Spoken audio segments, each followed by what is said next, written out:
Ever feel like you're lost, searching for something more but not quite sure what it is? You're not alone. One of history's greatest thinkers, a man named Augustine, felt the exact same way for a huge part of his life. His story is one of the most dramatic and relatable journeys from a life of confusion and indulgence to one of profound faith and wisdom. It's a story that has echoed through the centuries, offering hope and inspiration to millions. So grab a seat and let's dive into the incredible transformation of Saint Augustine of Hippo. Born in 354 AD in a small town called Thagaste in what is now Algeria, Augustine wasn't exactly a model child. He was brilliant, no doubt about it, but he was also restless and rebellious. His mother, Monica, was a devout Christian who prayed constantly for her son's soul. His father, Patricius, was a pagan who was more concerned with Augustine's worldly success. This mix of influences created a real tug-of-war in young Augustine's heart. As a teenager and young man in the bustling city of Carthage, he famously prayed, "Lord, grant me chastity and self-control, but not yet." Does that sound familiar? He was chasing all the pleasures the world had to offer, ambition, parties, and romantic entanglements. He had a long-term relationship with a woman, whose name we don't know, and they had a son together, Adeodatus. Augustine loved them both, but his heart remained unsettled. He was on a frantic search for truth, but he was looking in all the wrong places. He delved into various philosophies, first becoming a follower of Manichaeism, a popular religion at the time that believed in a cosmic battle between a good, spiritual world of light and an evil, material world of darkness. It seemed to have all the answers, but after 9 years, Augustine grew disillusioned. The explanations felt hollow, and the leaders couldn't answer his deeper questions. He was intellectually hungry, but he was still spiritually starving. His career then took him from Carthage to Rome, and eventually to Milan, where he landed a prestigious job as a professor of rhetoric. It was here in Milan that the pieces of his life started to shift.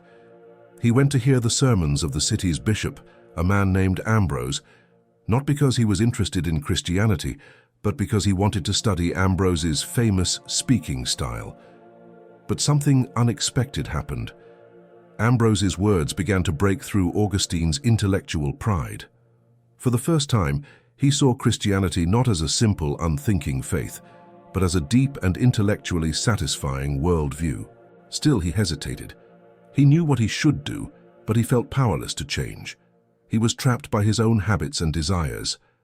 This inner conflict tore him apart. He described it as having two wills fighting inside him, one old and one new, one carnal and one spiritual. He felt completely stuck. The turning point came one day in a garden in Milan in the summer of 386. Augustine was in total despair, weeping under a fig tree, tormented by his inability to choose the good he knew he wanted. Then he heard a child's voice chanting from a nearby house, tolle lega, which is Latin for take up and read, take up and read. Taking it as a divine sign, he rushed back to where he had left a copy of the scriptures. He picked it up and opened it randomly to a passage from the Apostle Paul's letter to the Romans. The words he read were, "Let us behave decently, as in the daytime, not in carousing and drunkenness, not in sexual immorality and debauchery, not in dissension and jealousy. Rather, clothe yourselves with the Lord Jesus Christ, and do not think about how to gratify the desires of the flesh." In that instant, as he later wrote in his famous autobiography, Confessions, a light of serenity flooded his heart, and all the darkness of doubt vanished. His struggle was over. He had found his salvation. From that moment on, Augustine's life was completely transformed. He was baptized by Ambrose, gave up his promising career, and dedicated his life entirely to God. He eventually returned to North Africa, where he became a priest and then the Bishop of Hippo. For the next 30 years, he was a tireless pastor, preacher, and writer, becoming one of the most influential theologians in the history of Christianity. His journey from sin to salvation was complete. But Augustine's story doesn't just end with his conversion. The wisdom he gained through his struggles gave us some of the most powerful and timeless quotes ever written. Let's explore a few that still resonate so deeply today. Perhaps his most famous quote is, "You have made us for yourself, O Lord, and our heart is restless until it rests in you." This single sentence perfectly captures the core of his entire life's journey. It speaks to that universal human longing for meaning, for purpose, for something more than what this world can offer. It tells us that the restlessness we feel, that inner ache, is actually a homing beacon, guiding us back to our Creator. It's not a flaw, it's a feature of our design. Another profound quote is, "Patience is the companion of wisdom." In our instant gratification world, this is a powerful reminder. Augustine knew what it was like to be impatient, to want answers and change now. But his own life taught him that true growth, true understanding takes time. Wisdom isn't found in a quick fix. It's cultivated through patient endurance, through waiting, and through trusting the process, even when it's difficult. How about this one? The world is a book, and those who do not travel read only one page. While this can be taken literally, Augustine meant it in a much broader sense. To him, travel meant exploring new ideas, engaging with different perspectives, and constantly learning. He was a lifelong learner. He urges us to be curious, to step outside our comfort zones, and to not be content with a narrow, single-page view of reality. The world and our faith is full of wonders waiting to be discovered if we're willing to turn the page. And finally, a quote that speaks directly to our need for humility.